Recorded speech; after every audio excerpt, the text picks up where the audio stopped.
الحمد لله رب العالمين وبه أستعين وأشهد أن لا إله إلا الله وحده لا شريك له وأشهد أن محمدا عبده ورسوله أما بعد عن أبي هريرة رضي الله عنه قال رسول الله صلى الله عليه وعلى آله وسلم لا تقدموا رمضان بصوم يوم أو يومين إلا رجلا كان يصوم صوما فليصمه۔ ابو ہریرہ رضی اللہ عنہ سے روایت ہے کہ اللہ کے رسول صلی اللہ علیہ وعلی آلہ وسلم نے ارشاد فرمایا، ماہ رمضان سے ایک دن یا 2 دن پہلے صوم مت رکھو، ہاں وہ آدمی جو کوئی صوم رکھا کرتا تھا تو وہ صوم رکھ لے۔ یہ حدیث صحیح بخاری میں کتاب الصوم میں باب لا یتقدم رمضان بصوم یوم ولا یومین، اور ایسے ہی حدیث نمبر ہے 1914، اور صحیح مسلم میں یہ ہے باب النہی عن تقدیم رمضان بصوم یوم او یومین، اور ایسے ہی سنن ابی داود میں بھی ہے کتاب الصوم میں، سنن ترمذی میں ہے، سنن ابن ماجہ میں ہے، اور حدیث کی دیگر کتابوں میں یہ حدیث موجود ہے۔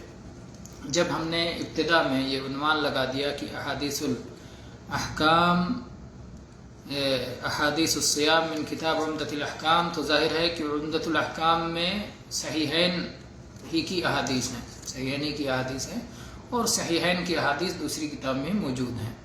تو بہرحال ان حدیثوں کے صحیح ہونے میں تو کوئی بات نہیں ہے، کوئی کلام نہیں ہے، حدیثیں صحیح ہیں۔ اس حدیث سے ہمیں چند باتیں معلوم ہوئی۔ پہلی بات یہ معلوم ہوئی کہ رمضان سے 1 دن یا 2 دن پہلے صوم رکھنا منع ہے۔ رمضان کا مہینہ ابھی نہیں آیا، آنے والا ہے، 1-2 دن پہلے ہی سے کوئی شخص اس کے استقبال میں صوم رکھنا شروع کر دے کہ چلو چاند دیکھنے کی کیا ضرورت ہے، پہلے ہی سے رکھ لیتے ہیں 1-2 دن، تو نہیں، ایسا نہیں۔ شریعت نے عبادت اور عادت میں فرق کیا ہے، اور عبادات میں بھی فرائض اور نوافل میں فرق کیا ہے۔ تو اب فرض آنے والا ہے، اس لیے نوافل سے رک جاؤ۔ اب فرض جب آئے گا تو فرض کا اہتمام کرنا، یہ اس کی حکمتوں میں سے ایک حکمت ہو سکتی ہے، اور یہ کہ آدمی ماہ رمضان کے لیے استعداد رکھے، اس کی پوری تیاری کرے۔ ہاں، اس کی رخصت دی گئی ہے کہ اگر کسی شخص کی کوئی عادت تھی تو پہلے تو ممانعت ہو گئی، اور ممانعت کا کم ترین درجہ کیا ہے؟ کراہت۔ ممانعت، ایک تو جب کوئی چیز شریعت میں روکا جائے تو وہ چیز حرام ہوگی، اور اگر حرام نہیں ہوگی تو مکروہ ہوگی، تو کم سے کم درجہ کراہت کا ہے رمضان سے 1-2 دن پہلے نفلی صوم رکھنا۔ ہاں، ساتھ میں رخصت دی گئی ہے کہ اگر کسی شخص کی کوئی عادت ہے تو اپنی عادت کے مطابق وہ صوم رکھ سکتا ہے، اسے اجازت ہے۔ جیسے کسی شخص کو سوموار کے دن صوم رکھنے کی عادت ہے، اور آخری دن رمضان سے پہلے والا دن پڑا سوموار، یا جمعرات کو صوم رکھنے کی عادت ہے اور رمضان سے 1-2 دن پہلے جمعرات کا دن پڑا، تو اپنی عادت کے مطابق وہ صوم رکھ سکتا ہے، اسے اجازت ہے۔ ایسے ہی کسی شخص کو ہر مہینے میں 3 دن صوم رکھنے کی عادت ہے، مہینے کے آخری 3 دن، تو اس مہینے میں بھی آخری 3 دن رکھ سکتا ہے۔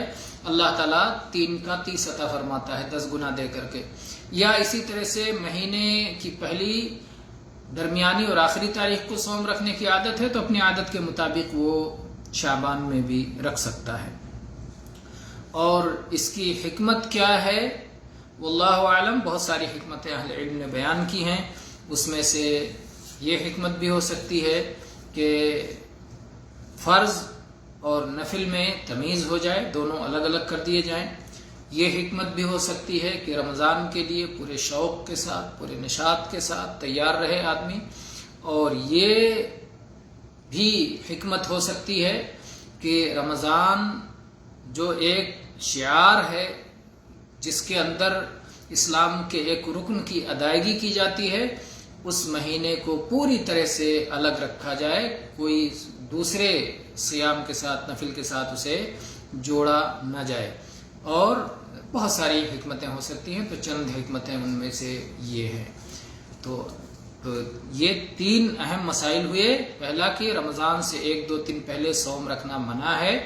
دوسرا یہ کہ جس کسی کی کوئی عادت ہو تو وہ رکھ سکتا ہے، یا کوئی ضرورت ہو، جیسے قضا باقی ہے گزشتہ رمضان کا اور 1-2 دن ہی رہ گئے ہیں، یاد آیا تو وہ قضا کر سکتا ہے، یا کسی نے کوئی منت مانی ہے اس کا صوم رکھنا ہے تو وہ صوم رکھ سکتا ہے. تو اس طرح کے صیام کی اجازت ہے اور اس کی حکمت کے بارے میں گفتگو ہوئی.